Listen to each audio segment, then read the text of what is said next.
Hi Pop-Tarts, back for the Quarantine Read Aloud series, chapter book edition. Today we will be reading chapter 15 of Roald Dahl's The Witches. Chapter 15 is entitled The Mouse Burglar.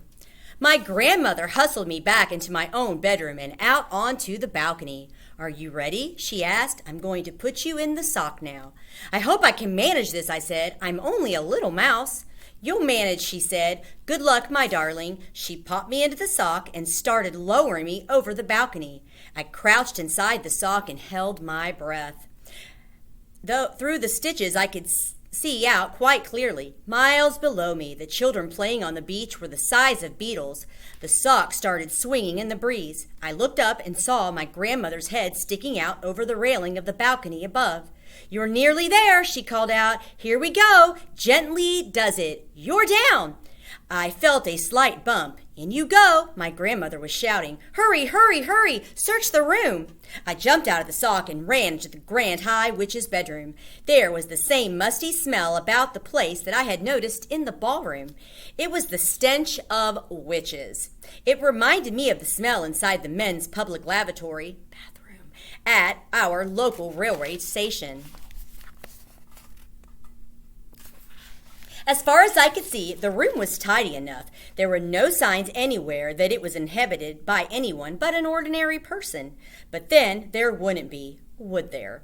No witch would be stupid enough to leave anything suspicious lying around for the hotel maid to see. Suddenly, I saw a frog jumping across the carpet and disappearing under the bed. I jumped myself. "Hurry up," came my grandmother's voice from somewhere high up outside. "Grab the stuff and get out." I started skittering round and trying to search the room. This wasn't so easy. I couldn't, for example, open any drawers. I couldn't open the doors. I sat in the middle of the floor and had a think. If the Grand High Witch wanted to hide something top secret, where would she put it? Certainly not in an ordinary drawer.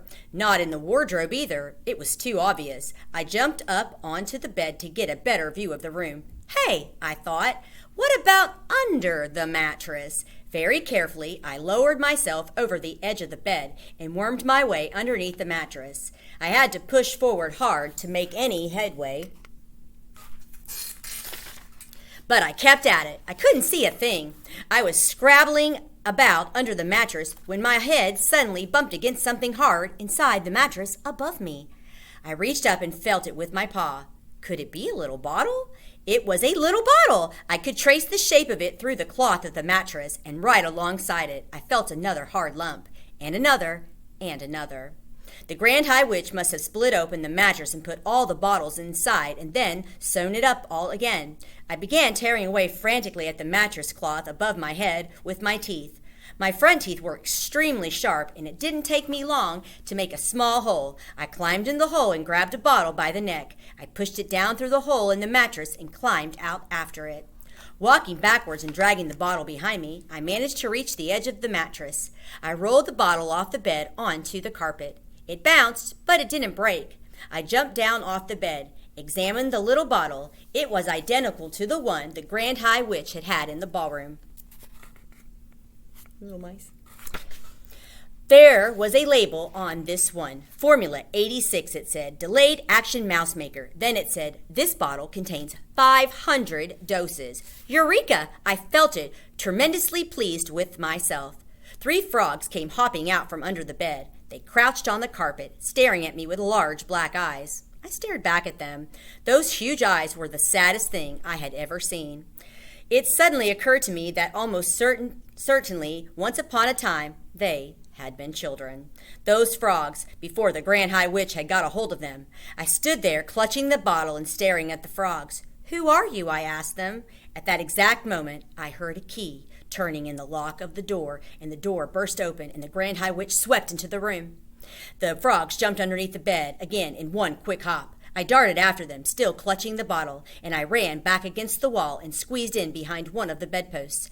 I heard feet walking on the carpet. I peeped out around the bedpost, and 3 frogs were clustered together underneath the middle of the bed.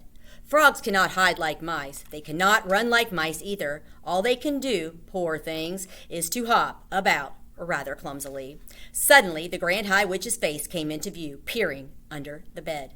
I popped my head back behind the bedpost. "So there you are, my little froggies," I heard her saying. "You can stay where you are until I go to bed tonight. Then I shall throw you out the window, and the seagulls can have you for supper."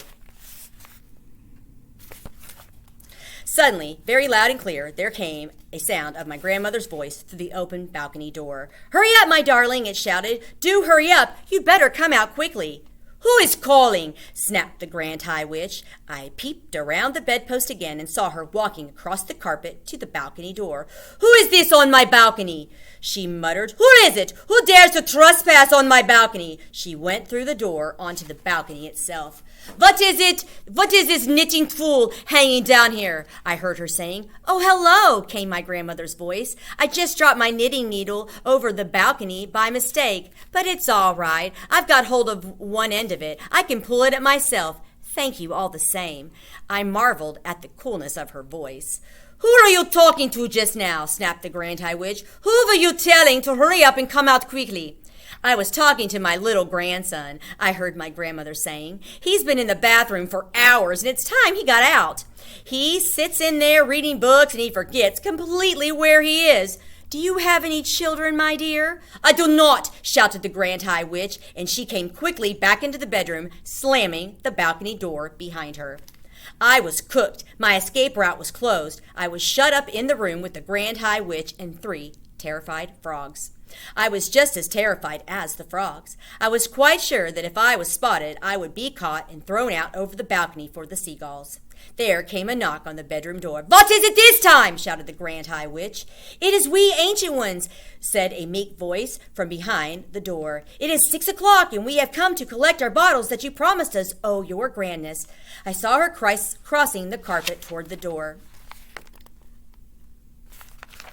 The door was open, and then I saw a whole lot of feet and shoes beginning to enter the room. They were coming in slowly and hesitantly, as though the owners of those shoes were frightened of entering. Come in, snapped the Grand High Witch. "Do not stand out there dithering in the corridor. I do not have all night." I saw my chance. I jumped out behind the bedpost, and I ran like lightning toward the open door. I jumped over several pairs of shoes on the way, and in 3 seconds, I was out in the corridor, still clutching the precious bottle to my chest. No one had seen me. There were no shouts of "Mouse, Mouse!" All I could hear were the voices of the ancient witches burbling their silly sentences about how kind your grandness is and all the rest of it. I went scampering down the corridor to the stairs and up one flight. I went to the 5th floor and then along the corridor again until I came to the door of my own bedroom. Thank goodness there was no one in sight. Using the bottom of the little bottle, I began tapping on the door. Tap, tap, tap, tap. I went tap, tap, tap, tap, tap, tap.